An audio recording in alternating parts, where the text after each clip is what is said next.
नमस्कार, मैं हूं आशुतोष और आप देख रहे हैं सत्यहिंदी.com। सत्यहिंदी.com में खास कार्यक्रम आशुतोष की बात में आपका स्वागत है।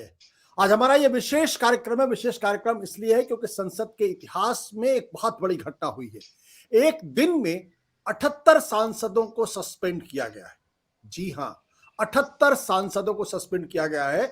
और अगर पिछले एक हफ्ते का आंकड़ा जोड़ लें तो कुल आंकड़ा हो जाता है 92 सांसद। तो ये सारे के सारे सांसद विपक्ष के सांसद हैं। इनमें से 78 सांसदों में तकरीबन 30 सांसद लोकसभा के सस्पेंड किए गए हैं और 48 सांसद जो हैं वो राज्यसभा के सस्पेंड किए गए हैं। और 38, 48 और 30, 78 और 14 अगर जोड़ लेते तो 92 सांसद। 92 सांसद। कारण सिर्फ इतना सा है क्योंकि इनके ऊपर यह आरोप है कि संसद की कार्रवाई में इन्होंने व्यवधान डाला है, हंगामा किया है। और यह हंगामा इसलिए हो रहा है क्योंकि जैसा कि आप सब लोग जानते हैं कि पिछले दिनों संसद के अंदर दो युवक वो दर्शक गैलरी से बीच में कूदे और कूदने के बाद उन्होंने वहां पे गैस कैनिस्टर से गैस फैलाई और इसको संसद के इतिहास में एक बहुत बड़ा सुरक्षा सेंध माना जा रहा है। हालांकि उसी वक्त दोनों को गिरफ्तार कर लिया गया था और अब तक कुल 6 लोग इस पूरे मामले में गिरफ्तार किए गए हैं। और ये जानने की कोशिश सरकार कर रही है कि दरअसल इन लोगों की इस कार्रवाई के पीछे का मकसद क्या है। क्या यह आतंकवादी घटना है या कुछ और है।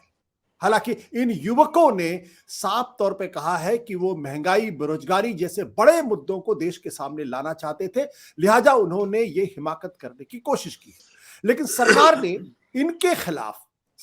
इनके खिलाफ यूएपीए यानी आतंकवाद विरोधी कार्रवाई से संबंधित कानून को इनके ऊपर लाजिम किया है और जाहिर सी बात है उसमें ये लोग जेल में हैं।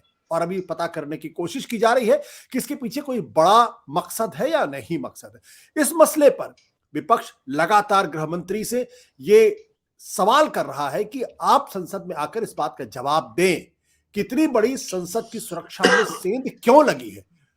और जब विपक्ष के सांसद इस बात को कह रहे हैं तो वो अपनी बात को कहने के लिए हंगामा जब उन्होंने किया तो इस पर उनको पूरे सत्र के लिए सस्पेंड कर दिया गया है। इतनी बड़ी घटना, इतने बड़ी संख्या में सांसदों के सस्पेंड होने का क्या मतलब है, हम जानने की कोशिश करते हैं वरिष्ठ पत्रकार शैलेश जी से। शैलेश जी जो बहुत लंबे समय तक न केवल पत्रकारिता उन्होंने की है बल्कि उन्होंने कई टीवी चैनल्स को लॉन्च भी किया है, उसके सीईओ भी रहे हैं और सत्य हिंदी के साथ भी जुड़े हुए हैं। शैलेश जी, क्या इतनी बड़ी संख्या में सांसदों का सस्पेंशन आपने पहले कभी सुना है? और अगर इतना बड़ा सस्पेंशन हुआ तो इसके पीछे का कितनी बड़ी घटना मानते हैं इसको? धन्यवाद आशुतोष। मैं समझता हूं कि 1974-75 से लेकर के अभी तक मैं पार्लियामेंट पर नजर रख रहा हूं। मतलब कभी एक छात्र आंदोलन के रूप में और फिर उसके बाद जो है वो एक पत्रकार के रूप में। 80 से तो मैं पत्रकारिता में हूँ। मैंने कभी सुना नहीं कि इतनी बड़ी संख्या में मुझे कोई ध्यान में नहीं आता, कोई घटना याद नहीं आती है कि जिसमें इतनी बड़ी संख्या में सांसद जो है वो सदन की कार्रवाई से निकाल दिए गए हों, राज्यसभा में भी और लोकसभा में भी। रही बात हंगामा की, तो ये हंगामे तो चलते रहते हैं और कई सांसद तो इसके लिए मशहूर थे पहले कि वो सदन में कुछ न कुछ हंगामा कर देते थे। राजनारायण जी थे, वो करते रहते थे। पीलू मोदी एक हुआ करते थे, वो भी जो है वो काफी उनका रुख जो है संसद के भीतर काफी आक्रामक रहता था। आक्रामक इन द सेंस मारपीट तो तब नहीं होती थी, बस बोलने से संबंधित था और एक दिन के लिए, 2 दिन के लिए, कभी कभार एक सप्ताह के लिए निकाला जाता था। लेकिन ये अलग अलग आंकड़े जो मैं देख पा रहा हूँ, अब कई जगह पे आ रहा है कि 100 हो गए हैं सांसद, लोकसभा और राज्यसभा मिला करके। तो इसका मतलब तो सिर्फ ये है कि सरकार बिना विपक्ष के संसद चलाना चाहती है। और अगर सरकार का यही मकसद है कि वो बिना विपक्ष के संसद चलाए तो फिर ये गंभीर स्थिति आती है। बिना विपक्ष के संसद की कार्रवाई जो है वो सिर्फ इमरजेंसी के दौरान चलाई गई थी। जब 1975 में इमरजेंसी लागू हुआ था तब इस तरह की घटना हुई थी। लेकिन अब तो ये जो कर रहे हैं ये बहुत दुर्भाग्यपूर्ण है। जी। आपने कहा बहुत दुर्भाग्यपूर्ण, लेकिन इतनी बड़ी संख्या में सस्पेंशन के पीछे कुछ तो कारण होगा। जैसा कि आपने कहा कि शायद जो सरकार है वो बिना विपक्ष के संसद को चलाना चाहती है।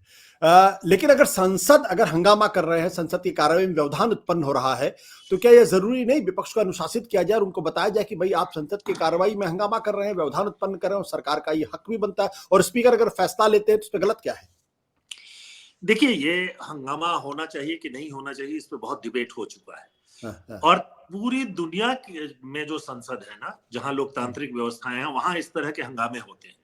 कई जगह तो मैंने देखा बहुत आक्रामक जूते चप्पल चलाने लगते हैं, वो ठीक नहीं है। लेकिन हंगामा अब पूरी दुनिया में संसद में किया जाता है, और जो विपक्ष है वो उसके लिए अपनी बात को रखने का एक हथियार बन चुका है।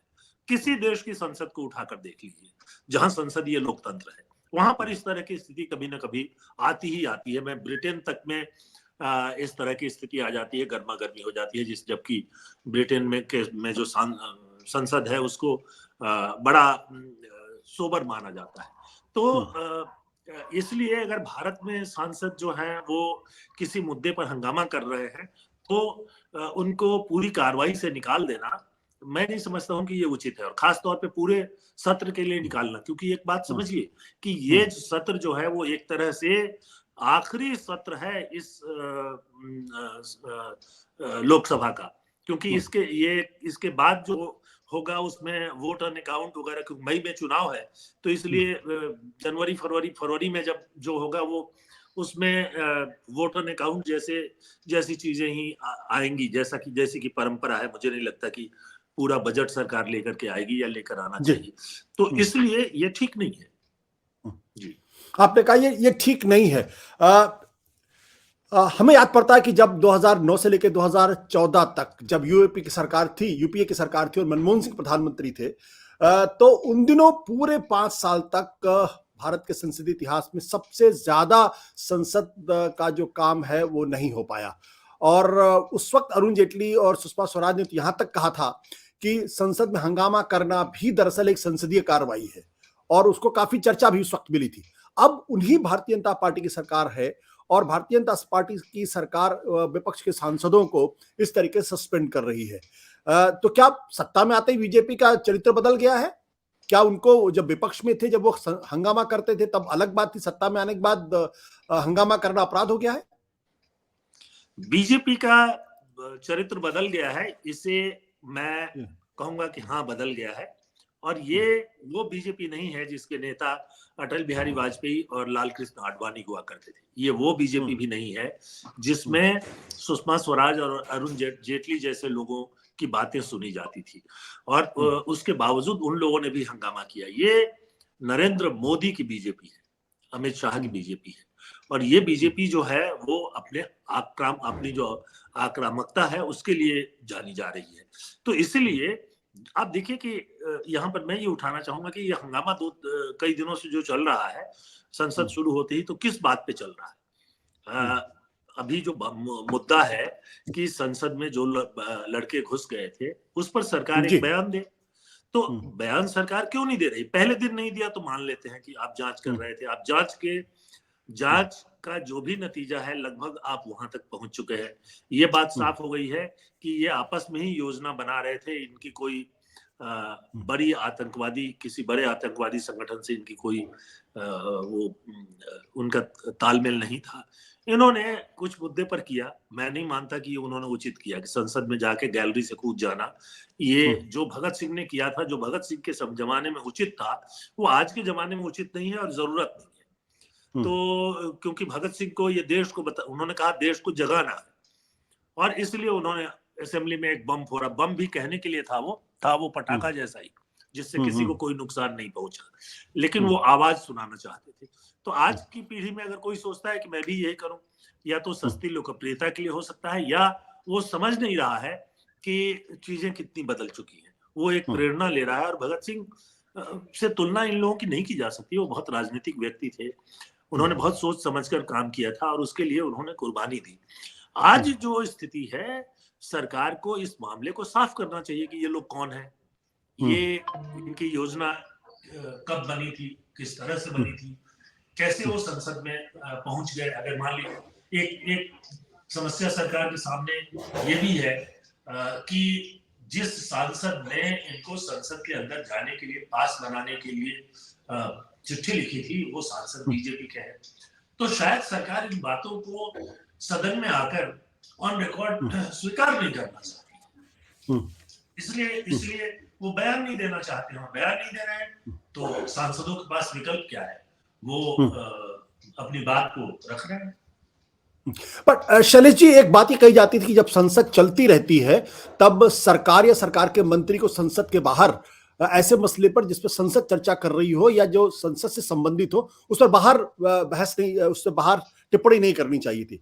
लेकिन ये देखने में आया कि जो ये सिक्योरिटी ब्रीच का मसला है, इसमें गृहमंत्री जी अमित शाह ये आज तक के प्लेटफॉर्म पे गए और वहां उन्होंने उनसे सवाल पूछा गया और उन्होंने उसका जवाब दिया। प्रधानमंत्री जी ने खुद इस पूरे मसले पर बयान दिया है, लेकिन संसद के अंदर नहीं बयान दिया। क्या ये संसद चलते समय संसद के बाहर इस तरीके से बयान कर देना या टिप्पणी करना क्या पहले कभी होता था या ऐसा संसदीय परंपरा में माना जाता है?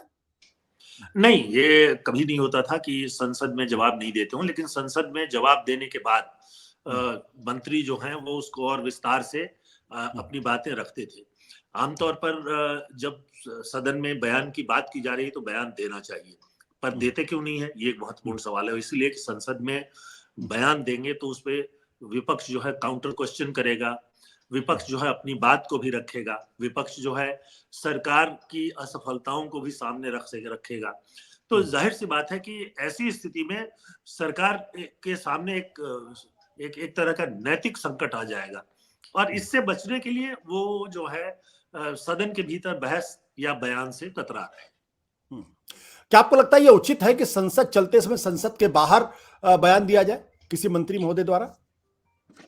नहीं, अगर इन्होंने सदन में बयान दे दिया होता, संक्षिप्त भी दिया होता और उसको एक्सप्लेन करते बाहर तो वो तो उचित था।